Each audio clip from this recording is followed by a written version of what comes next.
بسم الله، السلام عليكم ورحمة الله تعالى وبركاته أخواتي. في وصفة جديدة على قناة سويت هوم فود. اليوم إن شاء الله غادي نقدم معكم حلوى راقية جدا محشوة بحشوة الكاوكاو أو الفول السوداني. هذه الوصفة كنت قدمتها لكم في حلقة سابقة من حلقات سويت هوم فود البيفي الاقتصادي، وكانت جات عليها طلبات عديدة. فاليوم إن شاء الله غادي نلبي لكم الطلب ديالكم.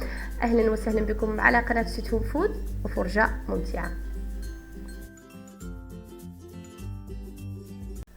اما بالنسبه للمقادير فهي مقادير جد بسيطه بالنسبه لهاد الحلوى، وكتجي راقيه ولذيذه في المذاق ديالها. غادي نحتاج 100 غرام ديال الزبده اللي تكون طريه طبعا، غادي نحتاج 4 لتر من الحليب، غادي نحتاج كاس كبير ديال السكر كلاصي او السكر المطحون، وغادي نحتاج واحد الفاني او ساشيه ديال الفاني، والدقيق غادي نحتاج تقريبا كيلو ديال الدقيق. بالنسبه للحشو غادي نحتاج السكر كلاصي او السكر المطحون، غادي نحتاج معلقه كبيره او 2 معالق صغار ديال القرفه، وغادي نحتاج ايضا للفول السوداني او الكاوكاو اللي يكون مقلي في شويه ديال الزيت، او ممكن انكم تحمروه في الفران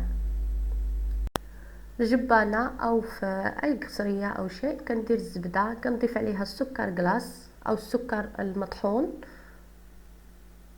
كنضيف الساشيه ديال الفاني،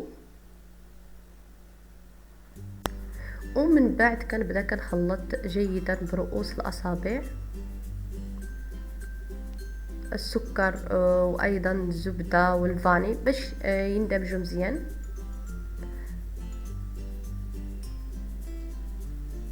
فكنحصل على هاد لاكريم او هاد لاكريم كما كتشوفوها او هاد المزيج. كنبدا كنضيف الحليب اللي قلت لكم ربع لتر من الحليب، يعني انا ما استعملتش هذاك الكاس كياخذ تقريبا نصف لتر، ولكن انا ما استعملتش نصف لتر، استعملت ربع لتر. كنبدا كنضيف الدقيق كل واحد والدقيق اللي كتستعمل، ولكن انا كنستعمل النوعيه الجيده بالنسبه للحلويات. فهذا دقيق من النوعيه الجيده، فتقريبا خدات ليا كيلو ديال الدقيق. كما كتشوفوا منين كنجمعوا العجينه كامله كما كتشوفوها، ضروري خاصها ما تكونش قاصحه ما تكونش رطبه، ما بينه وبينه. في ديك الاثناء باش كترتاح شويه العجينه كنجيبوا الكاوكاو وكنطحنوه عادي في الطحانه الكهربائيه غير. وكان ضروري خاصكم اخواتي انكم تطحنوه جيدا كما كتشوفوا في الصوره، ضروري خاصو يطحن جيدا يعني حتى يطلق الزيت ديالو، ضروري خاصو يطحن جيدا كما قلت لكم.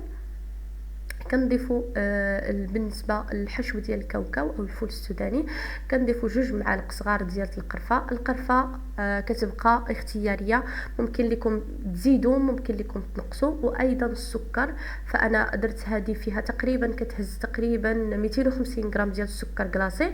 فانتوما ممكن لكم انكم ضعفوا الحلاوه، ممكن ديروا يعني ديروها حلوه اكثر، ممكن انكم تخففوا الحلاوه، فهذا الشيء في يدكم نتوما. كنبدا كنعجن مزيان في هذا الكاوكاو باش كنخرج منه الزيت ديالو، باش نقدر انني نجمعها ونكورها ونديرها حرابل.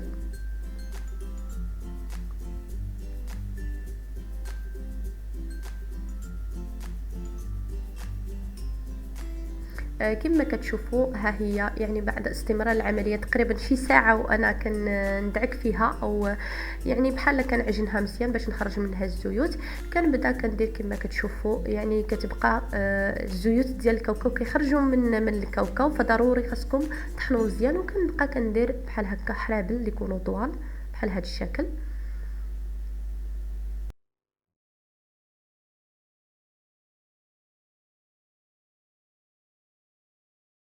وكنستمروا في العمليه حتى كنكملوا جميع الوحدات ديال عجين الفول السوداني. عاد ننتقلوا ان شاء الله نشوفوا الطريقه كيفاش غادي نديروا الشكل ديال هذه الحلوى.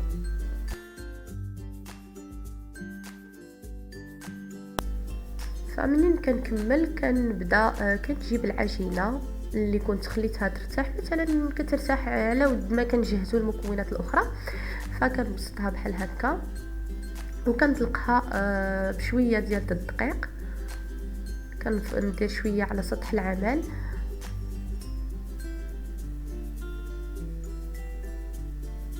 وكنطلقها بالدلاك مزيان هكا.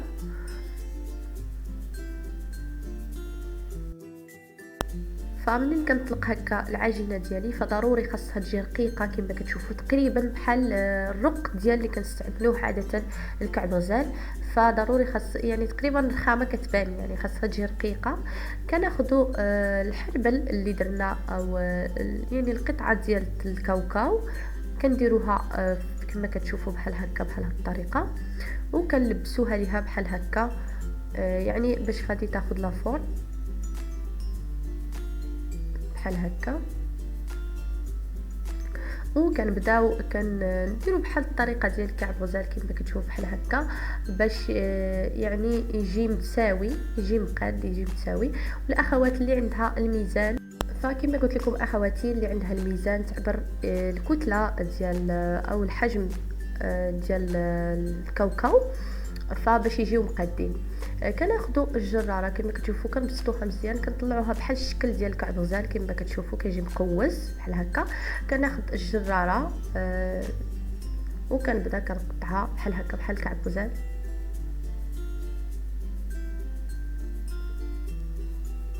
ها هي كما كتشوفوا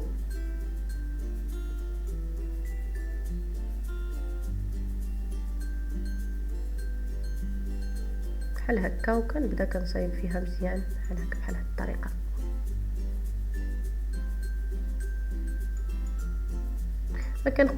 ما كنقوسهاش بزاف ولكن المهم كنجيب فنيته او كنجيب شي حاجه هكا ولا شي ابره وكنبدا كندخل فيها هكا بحال هكا بحال هاد الطريقه. الغرض من هاد الشيء ديال الاخر فباش ما تنفخش لينا هاد الحلوه في الفران منين غادي تدخل الطيب. كنعاود معكم واحده اخرى.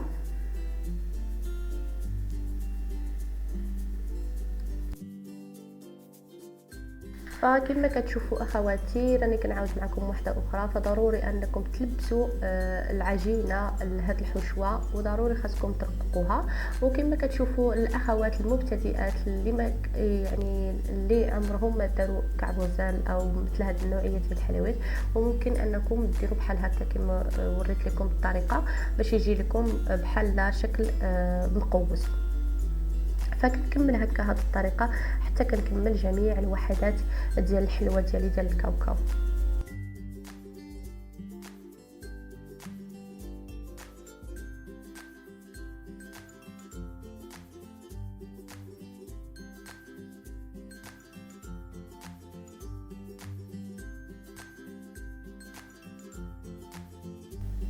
ومنين كنكمل جميع الوحدات ديال الحلوه ديالي كندخلها نديرها في الصينيه اللي غادي تدخل الفران كندخلها للفران درجه حراره 160 درجه من التحت ومن الفوق.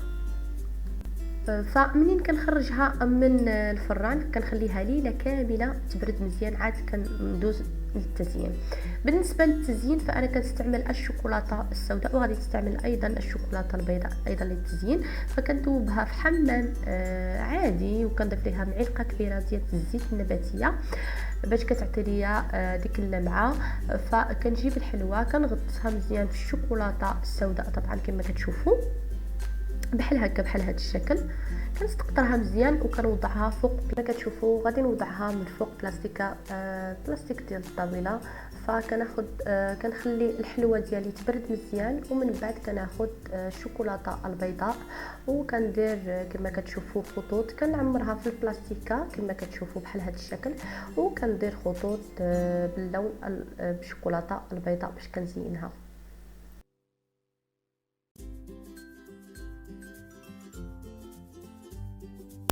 وفي الاخير ها هي الحلوه اللي درت معكم اليوم في قناه سويت هوم فود. حلوه راقيه جدا ولذيذه في المذاق ديالها.